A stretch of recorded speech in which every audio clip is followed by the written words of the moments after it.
Okay, here we are, the Spiritual Healing 2 class. Great that you're here. More than happy to start today too. It's like amazing, another opportunity to remember. Lovely, great, awesome. Yes, this is what we do together. This is what makes us like, we're not a church. No, we just come together. It's spontaneously. Everyone is drawn to it. And that's the same with me. That's why I'm here. I'm drawn to this moment in which I can share with you and join with you in the one mind. And that's where we need each other for in that sense. That's where we practice this. That's where we see like the safe space that we give each other to completely come in ourselves to this, beautiful, vulnerable place where you can completely be yourself. You can completely be the love that you are. And let go of your concepts because you don't need them. And let go of ideas that you hold for a moment but are actually total concerns to yourself. Let them go. You don't need them in this hour because the way this is set up for us is that in our stillness, everything will be given. In our open-mindedness, like miracles are possible. And healing can take place. And the healing is then, the removal of all the blocks to the awareness that we are one in God, that we are the love of God itself, that we are completely connected to every aspect of creation. So that is what's occurring. That's why this healing is really an undoing. But you cannot skip it. You have to go through that undoing because you don't recognize. That's why you have to go through it. Like you don't recognize what is valuable and what isn't. You know it, and more or less sometimes, you think that you know it, and then, oh my God, no, that's not it either. So that's basically your sojourn here on Earth, is to discover like, okay, this wasn't it either. And while you first thought, oh my God, I have to do this, I really want that for myself, and that will make me complete. And then it falls apart and you're like, well, that was not it either. So this is the healing transformational process that we go through. And you cannot really skip a step. You cannot really skip one. Because you will have to come to the recognition of what is real and especially what isn't. And what is valuable and what isn't. So you develop literally a spiritual vision. That is given you to see what is going on. And in order to see with your spiritual eye, some healing has to take place. And some things need to be removed, like your eye has to become single. And then your body will be full of light. Well, this is really the experience we ask for all the time in our healing sessions, in the moments that we come together. So, acquiring vision. Do we need words for that? Well, a little. We need a little words for that. Needing in terms of as long as you are, holding on to ideas that are concepts, you will need words to recognize what you're doing. You need to share what is bothering you, or you need to share sometimes what your concerns are in order to let them go. Or things that are really touching you and you feel that you have to let go of, but you will have to express your heart first in order for that healing to occur. So we come to that also in another class. That one class is called psychotherapy. And that sounds really pretty intense, but it's okay. It's not too bad. we use the psychotherapy volume, like the book from the urtext in that. But today we're actually focusing on something else, and that is the use of words in healing.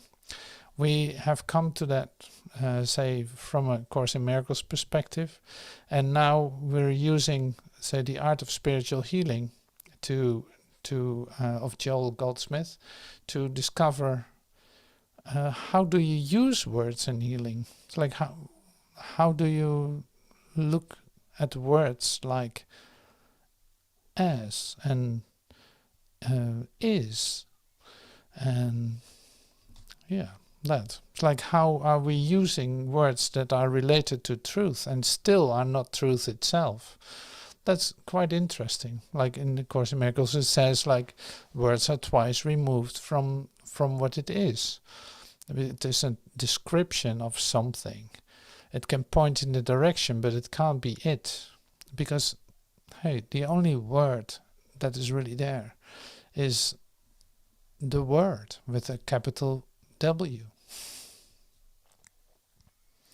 The word is God. Okay, so this is one part that we're going to look at. That's, I think, third chapter of the first book of The Art of Spiritual Healing from Jole. Before that, I would love to bring in some miracle principles that are supportive in this whole procedure that we're in going into, oh yeah, wait a minute, this is this miracle healing. Like this is not science. This is not something I can understand intellectually. No, we're talking about miracles, about consciousness, about say opportunities, about possibilities, about say the relationship, our direct relationship with truth. So I'll go to that. One of the miracle principles that came to me today are these. I hope I remember them even.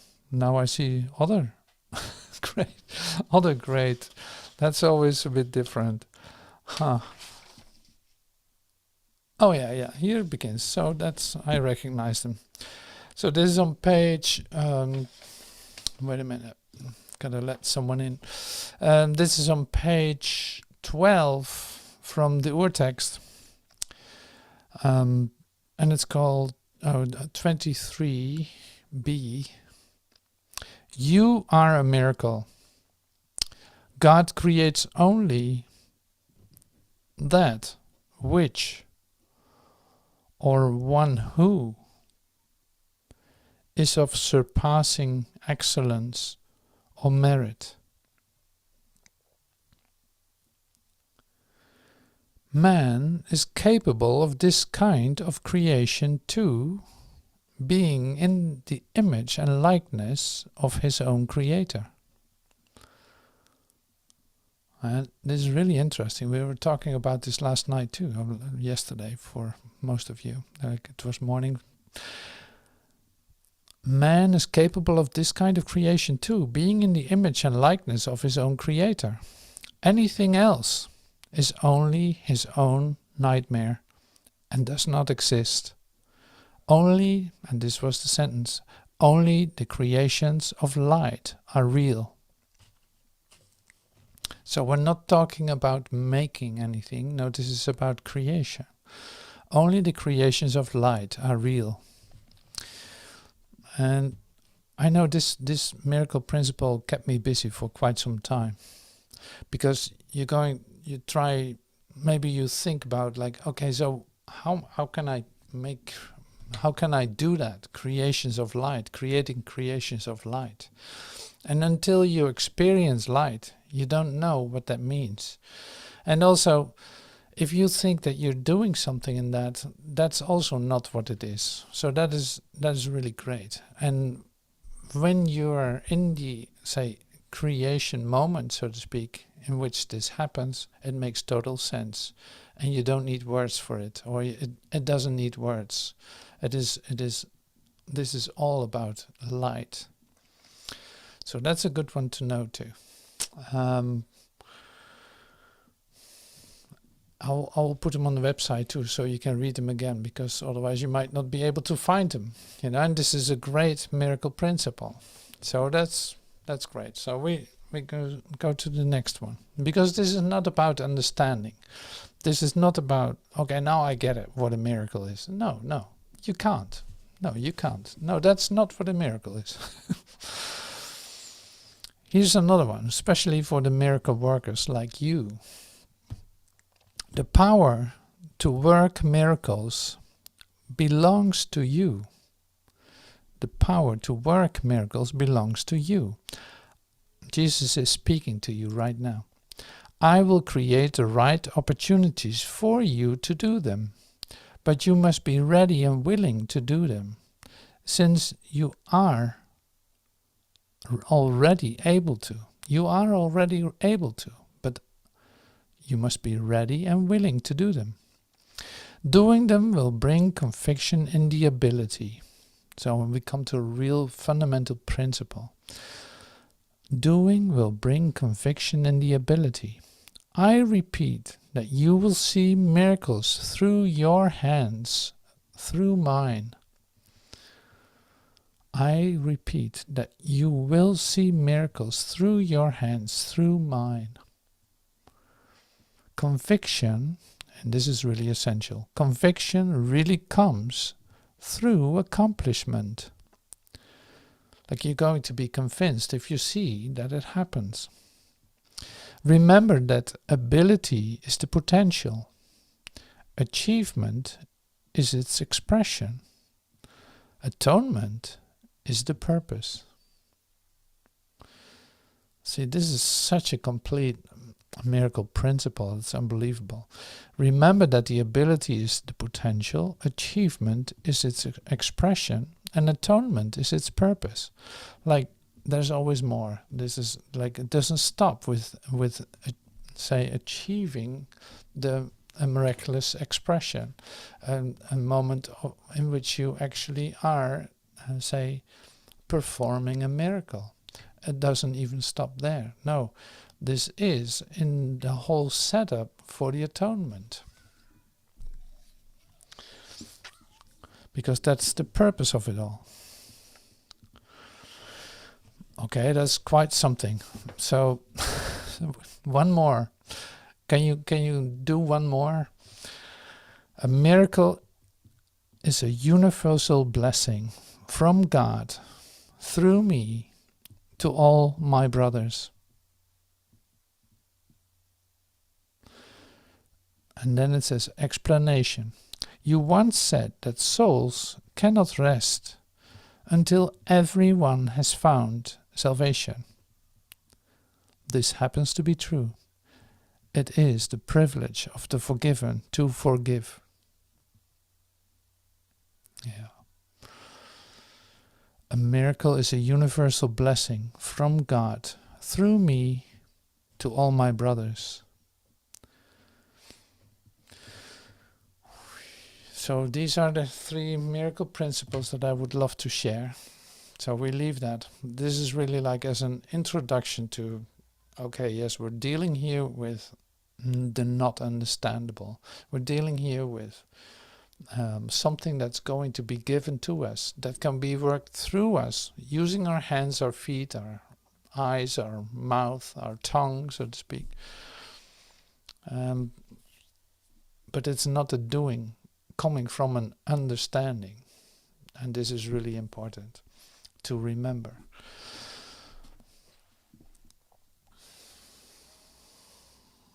So we let that sink in for a second. So I'm preparing myself here for the art of spiritual healing. Let's see if I can get to the right chapter and all that.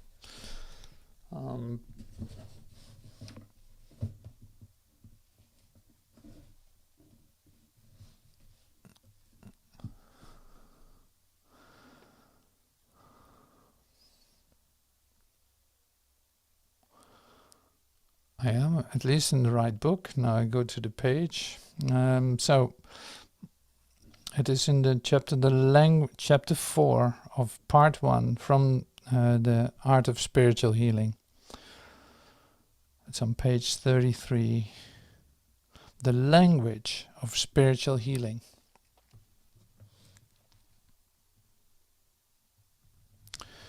So whether you read with me or whether you listen to this just like that, it all works. It really doesn't matter. So Jole, actually in this, before we start reading anything, Jole actually brings in a couple of words that are crucial to him in his expression of, say, spiritual healing. In order to teach spiritual healing, you gotta know where we're talking about. It's like a clarification of terms, if you want. It's like, when I say this, then I mean that. When I say, it's like, this is how much removed it is from the truth to use words. It's like, it never is what it is. But we have to find a way to express ourselves. So we have to have like some kind of agreement about how we use the words. So then there's the word as, appearing as, God appearing as individual consciousness. He uses that. God appearing as spiritual consciousness, of individual consciousness. And the other word that I shared was is, is. Truth is. See, that's also very abstract in a certain sense. It's like very abstract. Truth is. Like you get a sense for it. You get a sense for it. And Joel uses some words to explain what he's doing. And he will give some examples too that I love to read with you.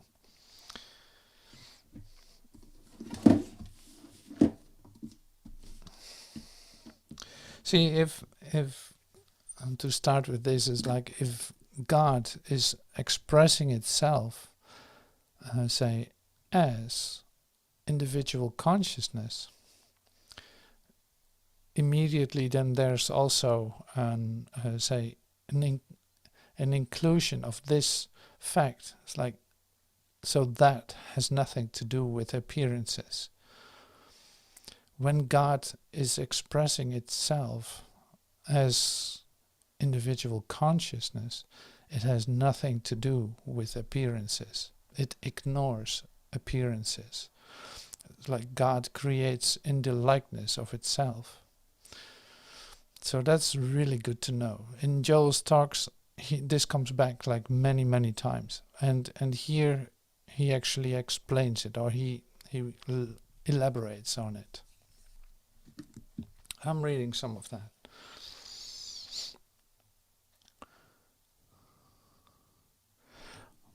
Oh yeah, it's page 33. Spiritual healing as taught in the infinite way is built around a few words. Before we go on to consider these words, let me explain briefly what the infinite way is. It is a spiritual teaching consisting of principles which anyone may follow and practice, irrespective of his religious affiliation. The infinite way reveals the nature of God to be one infinite power, intelligence, and love. The nature of individual being to be one with his qualities and character, expressed in infinite forms and variety, and the nature of the discords of this world to be a misconception of God's expression of himself in his universe.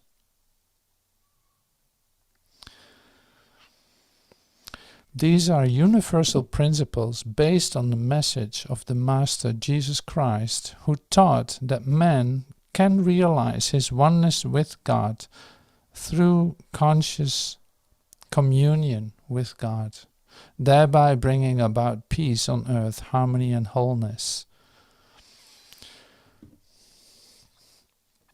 So we're going back to the basics of the infinite way. It's based on the teachings of Jesus Christ. So it's like the Master is the example, is like the expression. Jesus Christ is the expression of coming from unity with your Creator, becoming an extension of that perfection.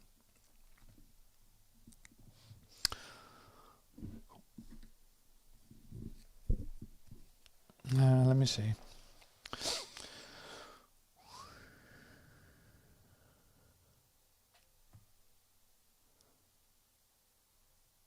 Let me see. Where is the... Yeah, here.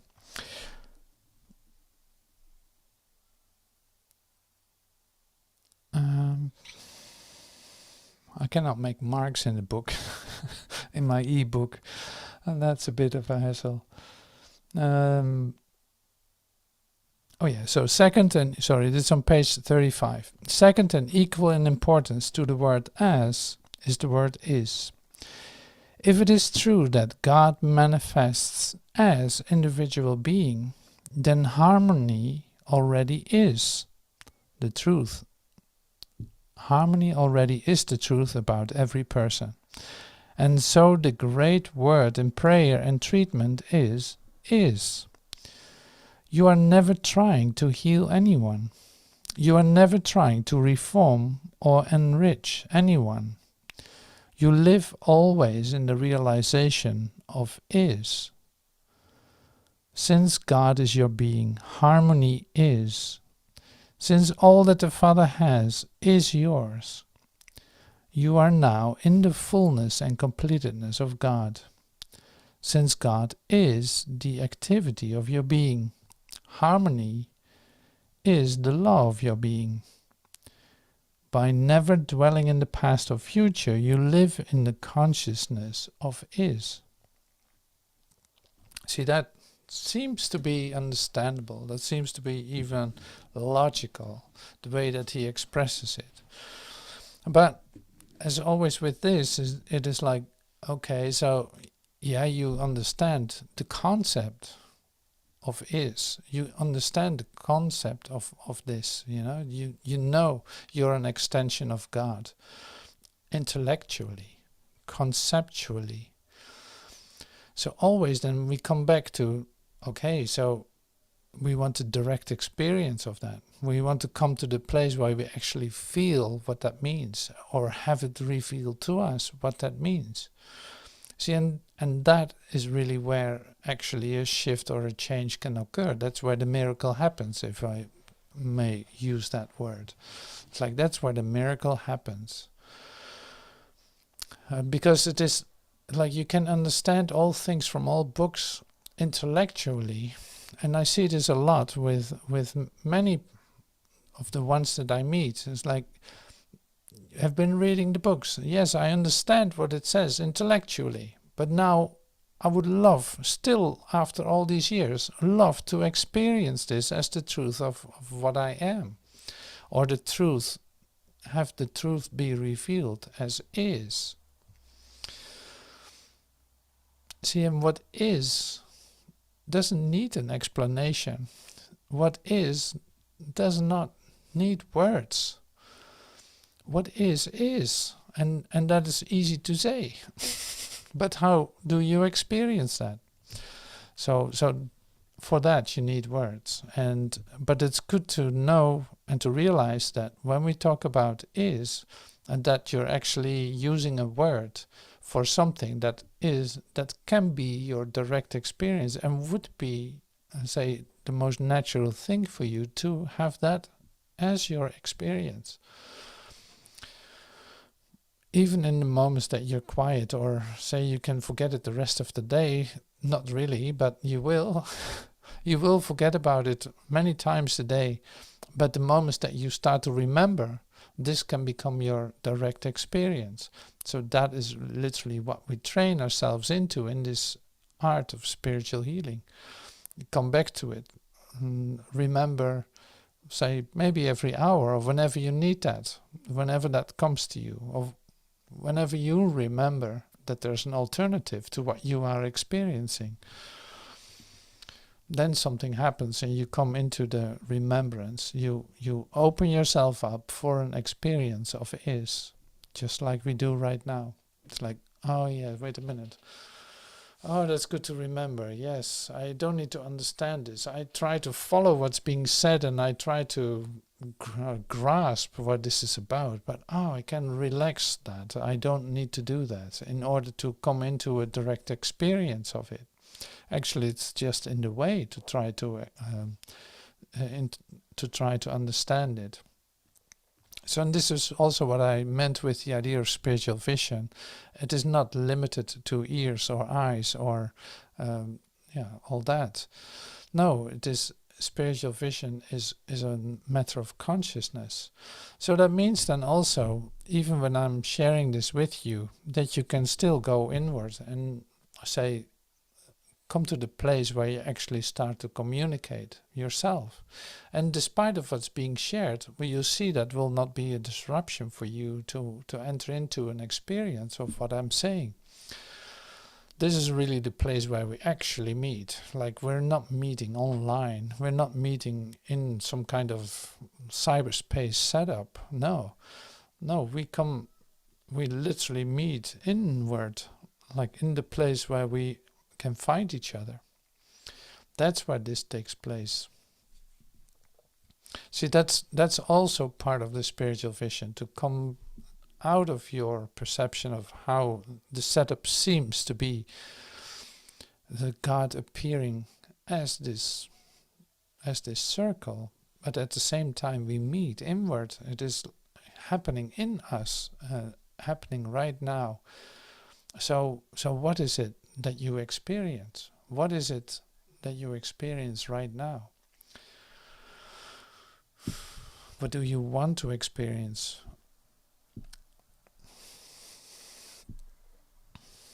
Are you allowing this spiritual vision to come to you in this moment? Well, let's close our eyes. Like, well, we don't need eyes. We can still use some words, and we use our ears to hear, but on the sideline, almost like it's on the sideline. No, the real occurrence is inside of us. It's happening right here. They say you're one word away from it.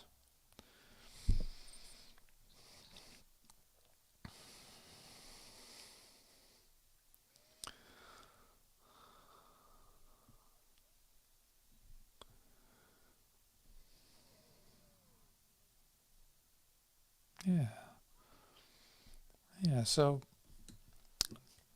I can continue now.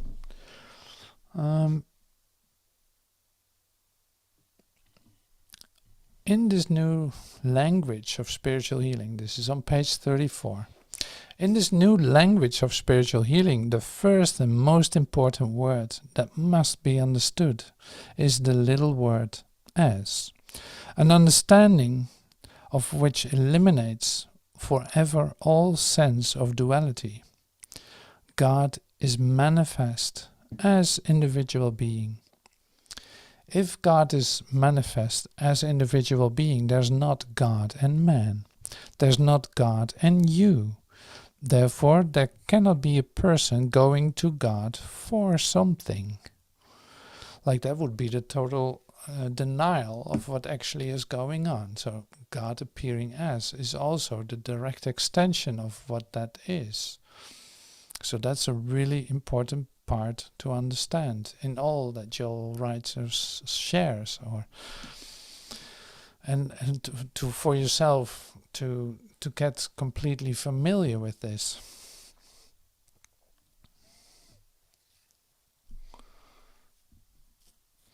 So there's not God and man, there's not God and you.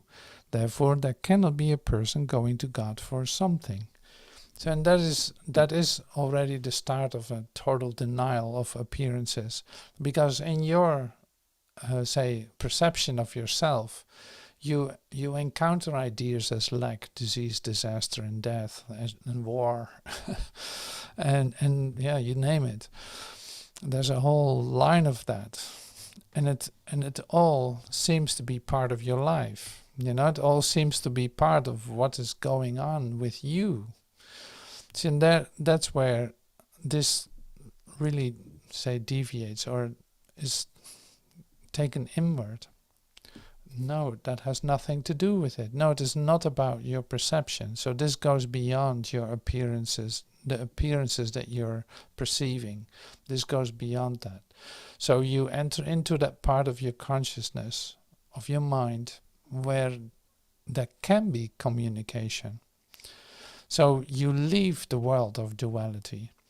You let go of contradictions, of conflict, of duality, of time, of spatial references. So you can call that a meditative state already. It's like, that's what I do in my meditation. I become completely quiet and still, and the whole world seems to dissolve when I do so. I come into this quiet place inside myself, and all the rest dissolves, at least for a moment. And when I pick up a thought, suddenly the world is back. It seems that it wasn't there the moment that I was in deep communion with God. It completely dissolved for a moment.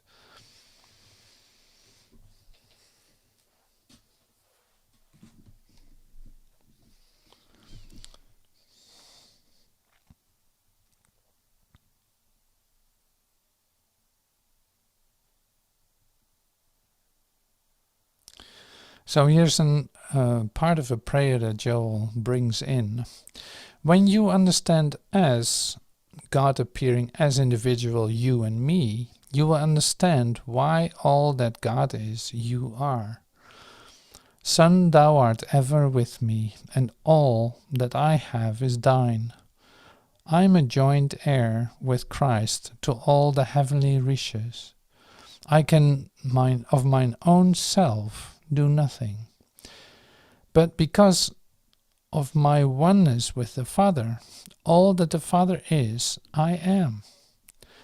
Whenever I am, the Father within me is. Therefore, wherever I am, the Father within me is about his business.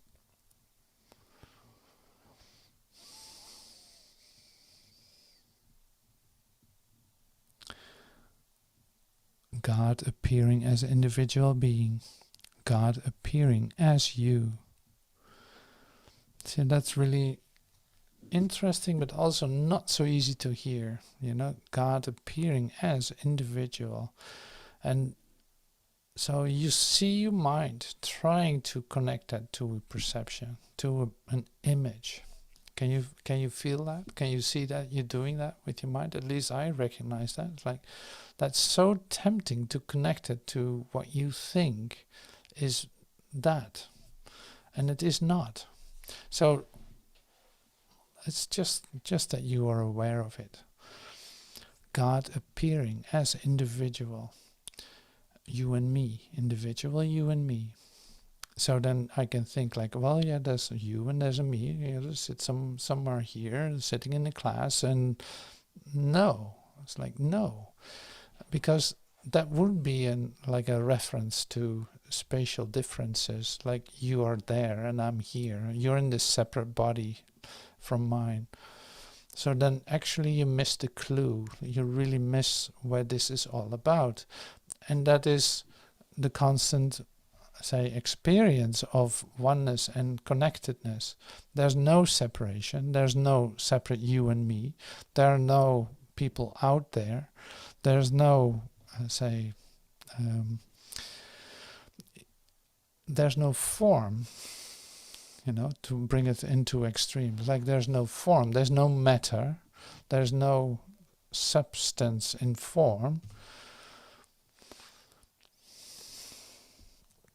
See, all this helps to come into developing the art of spiritual healing. So language is an important one. And like I just illustrated it with the idea of God appearing as individual being, that still that individual being is not a separate entity from the rest. And there is no you and me in that sense. No. See how important words are? Because you can think that somebody else is asking for healing. Or you can think all kinds of things. Bringing it into a human frame of reference and trying to have that as your starting point. Well, in spiritual healing, that's not going to do it. So Jole gives some examples too. See if we can get to that. Spiritual healing. So this is what you recognize after what I've shared too, and what Jole shares here. And it's on page 36. I'll start over here. You look at every appearance, but you do not permit yourself to become disturbed by any one of them. Your eyes may bear witness to somebody's illness, poverty or sinfulness, but Spirit tells you, no, this is God made manifest. This is the very incarnation of God, therefore harmony is true regardless of what my eyes see or what my ears hear. Spiritual healing demands a develops consciousness. It is a consciousness that is able to see through the appearances, an inner vision that assures you of this truth, even when the senses testify to a thief or a dying person. Nobody can be a successful spiritual healer except the person who has the inner assurance, this is my beloved Son in whom I'm well pleased. In other words, Jole says here, like, this is my Son in whom I'm well pleased. What Jole shares here is this, is like, you actually come in touch with your, say, true innocence, with the place where you actually see, no, there's no judging God. There's no attacking God. There's no punishment connected to any of this. So whatever the appearance is not what it appears to be. And I can look beyond it and still recognize that there's no exception to the love of God. Like, I just have to give myself some time to look patiently, or to wait patiently for that to come to me. And patiently waiting can also be to let go of your judgments, of your idea about what the situation is, or say literally to come to opening your mind for what is actually revealed to you in this moment, despite of the appearances. So I had some pretty amazing experiences with that. And you probably too. I'd love to hear more stories about that. Say when we finish this class in online, we can share that too. And when you feel like expressing this in an email, you're welcome to do so too. But so here's my experience that I had one day. Some people came to me, and they were so upset, so to speak. They really didn't know where to go with themselves anymore. So they had a diagnosis from the hospital, and it was like most horrific. There was no chance that they could be helped over there.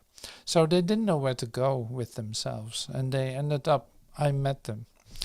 And now it was this way that I said, well, come in and have a seat, just relax and have a seat. And I'll come to you in a moment.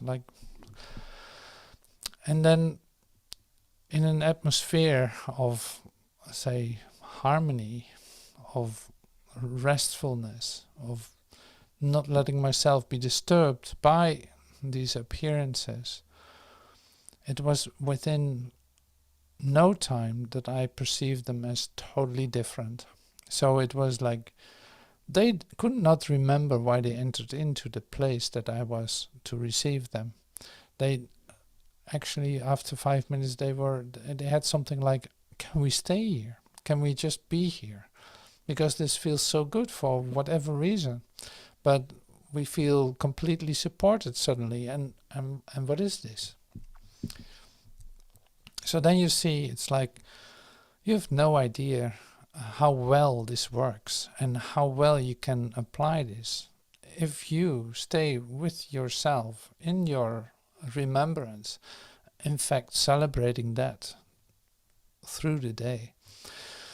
And yeah, I say this a lot too. It's like so beautiful. If you have one drop of well-pleasedness, like of God, one drop of it would be enough to have sleepless nights, that you're so excited about the love that is given to you by this, by God, in your recognition that that's a possibility, in your openness to receive it, in receiving this total miracle to you, that you don't have to, say, earn or to make a deal with God about. Not at all. So this is completely given to you because it's literally, it is you, it is part of you. And that is the expression of the light that dispels darkness. And you are used for that. Like we read in the miracle prayer, in the miracle principles. When we read that, it is like you will perform miracles through me. Like I'm literally using your hands. This is what Jesus says. I'm literally using you to perform that. I will give you setups, literally places where you can perform that. You can do this. You can do this. By your willingness and by your readiness to do this, it will just automatically happen. And there will be setups where that is expressed. But like I said, one drop of well-pleasedness would be enough. Your cup will run over. So you want to experience that. So that's why you're here. That's why you're in this class. Where else are you doing this for? Why else are you listening? You're not listening to this to listen to words being shared. No, you want the real deal. You want that direct experience and communion. You want to feel that, what well-pleasedness is. You want that to be revealed to you. That's where the healing lies. That's where you develop, say, the art of spiritual healing.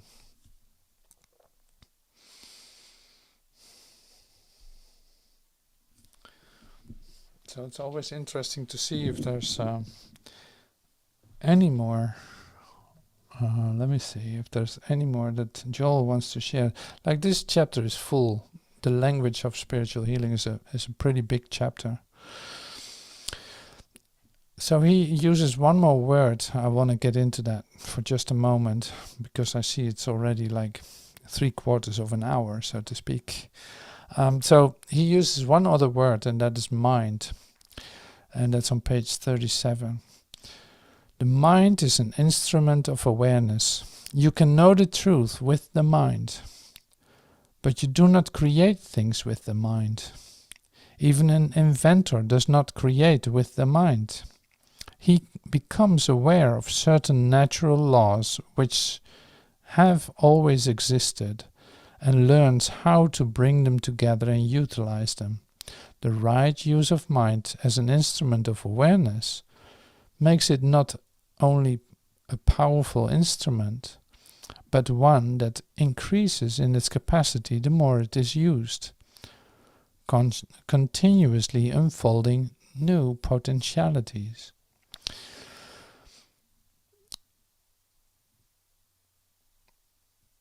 Yeah, that's so that it continues on. So it's like I cannot really get into it completely anymore, but because it's giving some real beautiful examples of how that is being used for him. He gives examples of that.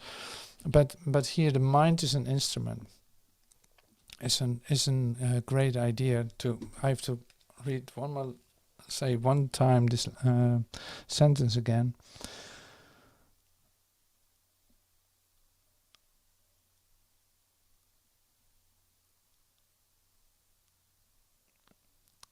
He becomes aware of certain natural laws which have always existed and learns how to bring them together and utilize them. It's like with the use of mind, it is interesting because you don't want to fall into some kind of magical belief that you're doing something or so. So that is an instrument. So that's what Jole emphasizes too. Like the instrument part is let yourself be played then if you're an instrument. Don't try to make noise yourself. And so this is great to read. So if you have a moment, pick up that chapter and go through it, because there's a lot in it. Like an hour like we do now, it's way too short to really transfer all that's in there. So it's for further study is really great. I love that. Okay. I will leave it with this for now. So thank you so much for exploring this with me, and being part of this opportunity for direct communication. And we keep practicing that. We keep looking for opportunities. We take more and more time to spend into this stillness, to come to the application of truth in our lives, to allow that stillness to come to us, and let ourselves be used as an instrument.